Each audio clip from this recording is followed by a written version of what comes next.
Hello friends. आज मैं आपको बताने जा रहा हूँ, जब हम एक छत की कंक्रीट डालते हैं तो उसके लिए हमें क्या रॉ मटेरियल की ज़रूरत पड़ती है। हम अपने आप भी इसको निकाल सकते हैं, हमें किसी के ऊपर डिपेंड रहने की ज़रूरत नहीं है। जब भी हम कोई घर बनाते हैं तो कोई ठेकेदार या कोई मिस्त्री हमें कुछ भी बताए, हम उसी को मान लेते हैं, जिसको हम अपने आप भी निकाल सकते हैं। बहुत आसान है निकालना, कोई इसमें कोई बड़ा काम नहीं है। बहुत आसानी से हम सारा रॉ मटेरियल आराम से निकाल सकते हैं। जैसे मैंने यहाँ पे एग्जांपल लिया है, 1000 स्क्वायर फीट का कोई प्लॉट है या कोई स्लैब है जिसको हम डालने जा रहे हैं। सपोज 25 फीट उसकी ब्रेड्थ है और 40 फीट इसकी लेंथ है, तो ये जो एरिया बनता है ये स्क्वायर फीट में एरिया निकल के आएगा 1000 स्क्वायर फीट। और जो स्लैब की मैंने थिकनेस ली है वो ली है 5 इंच। अगर इसको मैं में कन्वर्ट करता हूँ तो ये हो जाती है 125 और जो कंक्रीट की ग्रेड मैंने ली है वो ली है M25।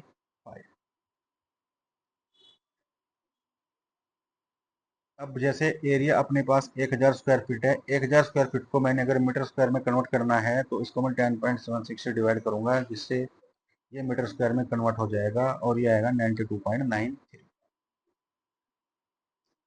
क्योंकि मैंने मीटर स्क्वायर में इसलिए कन्वर्ट किया है क्योंकि जो क्वांटिटी है वो मैं मीटर क्यूब में निकालना चाहता हूँ। तो अब मेरी क्वांटिटी आएगी 92.93, मेरा एरिया आ गया, और जो मेरी थिकनेस है वो मीटर में आ गई 0.125। 125 ये में थी, अगर मैं इसको मीटर में कन्वर्ट करता हूँ तो ये हो जाती है 0.125। इन दोनों को मल्टीप्लाई करने के बाद ये आता है 11.61 मीटर की। अब होता क्या है, हम क्वांटिटी निकाल रहे हैं ड्राई मटेरियल की, सूखे मटेरियल की। तो इसमें होता क्या है, जैसे अगर हम ड्राई मटेरियल की क्वांटिटी निकालते हैं तो हमें इसको 15% बढ़ाना पड़ेगा, क्योंकि जब इसमें पानी मिलाते हैं तो ये वेट होने के कारण थोड़ा सा इसका वॉल्यूम कम हो जाता है। तो 11.61 को 15% ऐड करूंगा तो ये क्वांटिटी हो जाएगी 13.35 मीटर क्यूब।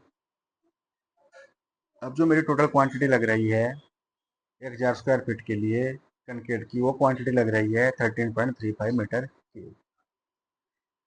और जो मैंने कंक्रीट का ग्रेड वो M25 लिया है, तो M25 का रेशियो मैंने पहले वीडियो में आपको बताया था, 1:1:2 होता है, जिसमें 1 सीमेंट, 1 सैंड और 2 एग्रीगेट्स। एग्रीगेट्स जैसे कि बजरी, जिसमें 20 mm 60% रहता है, 10 mm 40% होता है। तो अगर हमने क्वांटिटी ऑफ सीमेंट की क्वांटिटी निकालनी है तो सीधा सा फार्मूला है, जो मेरी टोटल क्वांटिटी है 13.35 m cube into one, one मेरा यहाँ से आएगा, और इसको ऐड कर लेंगे 2 + 1 + 1 = 4 को डिवाइड करेंगे तो ये आ जाएगा 3.33 एम क्यूब। अब होता क्या है, ये मेरा एम क्यूब वॉल्यूम आ गया है। अगर मैं इसको वेट में निकालूंगा तो उसका फार्मूला होता है वॉल्यूम इंटू डेंसिटी।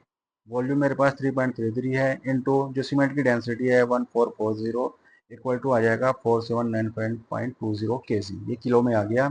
और इसको अगर मैं एक बैग, आपको पता है सीमेंट का 50 kg का होता है, अगर उसको 50 kg से डिवाइड करता हूँ तो ये 95.90, तो ये 96 बैग मेरा सीमेंट आ जाएगा। यानी कि इस कंक्रीट में, अगर इस एरिया की मैं कंक्रीट डाल रहा हूँ 1000 स्क्वायर फीट की, और रेशियो में M25 की कंक्रीट डाल रहा हूँ, तो मेरी जो सीमेंट की क्वांटिटी आएगी वो आएगी 96 बैग्स, जो मुझे ज़रूरत पड़ेगी।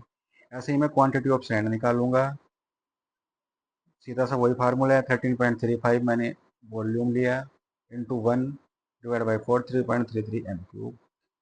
3.33 इंटू 35.28 ये मैंने क्यूबिक फीट में निकालने के लिए, इक्वल टू 117.48 क्यूबिक फीट। तो इसमें मेरा जो सैंड लगेगा 117.48 क्यूबिक फीट लगेगा। ऐसे ही मैं क्वांटिटी ऑफ एग्रीगेट्स निकालूंगा, सीधा सा फार्मूला 13.35 इंटू 2/4, ये 6.67 M cube. 6.67 into 35.28 equal to 235.31 feet cube आ गया। इसको मैंने मीटर क्यूब को फीट क्यूब में कन्वर्ट करने के लिए 30.5.28 से मल्टीप्लाई किया। अब इसको अगर मैं 20 mm 60%, इसका मैंने 60% निकाला, 141.18 फीट क्यूब, ये आ गई मेरी 20 mm की क्वांटिटी। 10 mm 40%, इसका 40% 94.12 फीट क्यूब आ गया। तो अब अगर मैं आपको बताऊं, अगर 1000 फुट स्क्वायर का मैं स्लैब डाल रहा हूं तो मोटा मोटा मुझे सीमेंट की रिक्वायरमेंट होगी 96 बैग की, सैंड की रिक्वायरमेंट होगी 117.48 क्यूबिक फीट की, 20 mm 141.18 फीट क्यूब और 10 mm 94.12 फीट क्यूब। अब मेरी आपसे एक रिक्वेस्ट ये है, इस चैनल को शेयर कीजिए, फॉलो कीजिए। आपसे रिक्वेस्ट है, शेयर कीजिए, फॉलो कीजिए। और अगर किसी भी टॉपिक पे आपको जानकारी चाहिए तो प्लीज़ कमेंट कीजिए। Thank you.